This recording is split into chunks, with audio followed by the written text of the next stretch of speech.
Bismillahirrahmanirrahim. Assalamualaikum warahmatullahi wabarakatuh. Halo semuanya, saya Salsa Fadila dari Prodi Manajemen Bisnis Syariah dan rekan saya Rijal Muhammad Fatur Rahman Burhan. Di sini kami akan memenuhi salah satu tugas mata kuliah pengantar ekonomi makro dengan dosen pengampu Bapak Ridwan Munir. Pada kesempatan kali ini, kami akan menjelaskan mengenai dasar analisis permintaan agregat. Langsung saja pada materi yang pertama yang akan dijelaskan oleh saya sendiri mengenai pengertian permintaan agregat. Permintaan agregat adalah kuantitas output total atau agregat yang ingin dibeli pada tingkat harga tertentu. Di mana hal ini konstan AD atau agregat demand merupakan pengeluaran yang diinginkan oleh seluruh sektor produksi konsumsi, investasi domestik swasta, pengeluaran pemerintah untuk barang dan jasa ekspor neto. Jadi permintaan agregat atau agregat demand merupakan jumlah kuantitas barang dan jasa yang ingin dibeli rumah tangga, perusahaan, dan pemerintah pada tingkat inflasi yang ada. Jadi permintaan agregat itu permintaan secara keseluruhan yang ada pada sebuah negara. Baik, untuk materi selanjutnya yaitu mengenai tinjauan alternatif permintaan agregat. Yang pertama yaitu permintaan agregat dapat bergeser karena adanya perubahan pada variabel-variabel tentunya yang semula diasumsikan ceteris paribus seperti kuantitas uang. Terus yang kedua, kurva permintaan agregat menunjukkan kuantitas semua barang dan jasa yang diminta dalam suatu perekonomian pada tingkat harga tertentu. Dan yang kelima, terdapat beberapa pendekatan alternatif terhadap penawaran agregat seperti pendekatan klasik, pendekatan Keynesian, dan pendekatan monetarisme. Selanjutnya mengenai pengertian dasar penawaran agregat. Penawaran agregat yaitu adalah suatu jumlah barang dan jasa yang ditawarkan oleh perusahaan-perusahaan dalam suatu negara pada setiap tingkat harga. Jadi dasar analisis penawaran agregat yaitu untuk memahami hubungan antara tingkat harga dan jumlah barang dan jasa yang ditawarkan perusahaan-perusahaan dalam suatu negara. Baik, mungkin ini materi yang bisa saya sampaikan. Untuk selanjutnya saya serahkan kepada rekan saya Rijal Muhammad Fatur Rahman Burhan. Kepadanya saya persilahkan. Terima kasih kepada Salsa Fadila yang telah memberikan waktunya untuk saya menjelaskan materi selanjutnya. Materi selanjutnya yaitu ada alternatif pendekatan terhadap penawaran agregat.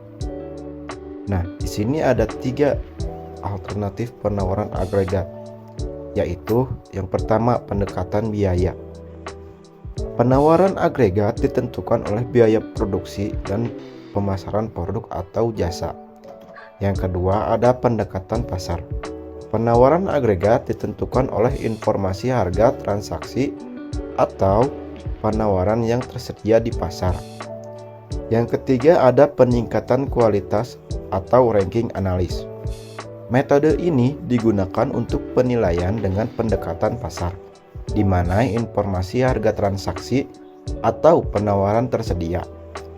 Metode ini memberikan serangkaian prosedur alternatif yang pada akhirnya akan dipertimbangkan dan bila perlu direkonsiliasikan menjadi estimasi nilai akhir, tergantung kepada jenis nilai tertentu yang akan digunakan.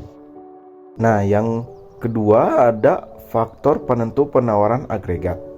Nah, di sini ada faktor jangka pendek. Contohnya yaitu tingkat harga, harga input, dan ekspektasi harga. Yang kedua ada faktor jangka panjang, seperti teknologi dan peningkatan modal fisik. Yang ketiga ada produktivitas dan kinerja yang efisien dalam jangka panjang. Contohnya yaitu peningkatan keterampilan dan pendidikan pekerja, kemajuan teknologi, dan besaran modal usaha.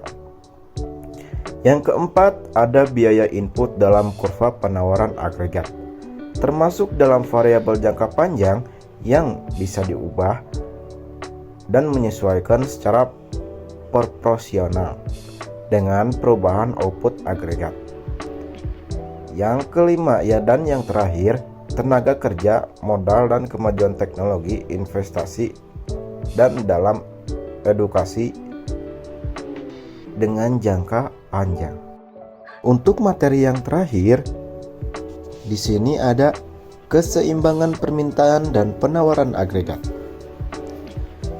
Nah, bagaimana sih caranya atau bagaimana sih keseimbangan permintaan dan penawaran agregat itu?